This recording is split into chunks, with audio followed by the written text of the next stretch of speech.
I want everyone to know, though, that I have never had a physical affair with Mrs. Mason. Now back to our top story. That's words Governor Robert Bentley of Alabama is sticking to tonight, but his former security chief is telling a different story about the relationship between the governor and his former top aide, Rebecca Mason.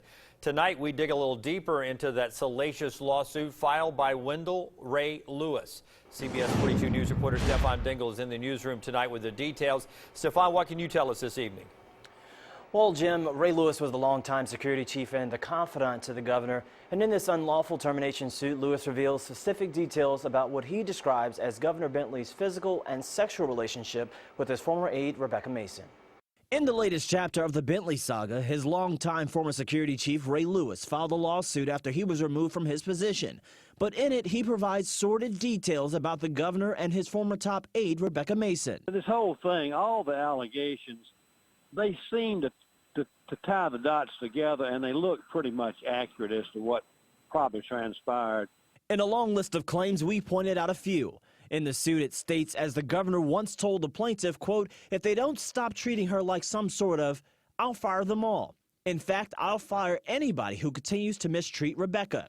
This statement shows just how far the governor went to protect the woman he was allegedly having an affair with, even when Lewis suggested that he break it off. Here's a 74-year-old man who acts like he's 16. It's like a guy who got his first crush on a girl and just can't think about anything but her. Yeah. Mr. Lewis outlined the following. On a couple of occasions, the governor told Lewis that he loved Rebecca. One time on the front porch of the governor's Tuscaloosa home, he also told the plaintiff, I love Diane, but I love Rebecca more. And to take it just another step further, Lewis claims that Bentley, who's a doctor, on at least one occasion ordered generic Viagra in Diane Bentley's name and had it shipped to the mansion. She intercepted it and informed Lewis of this fact.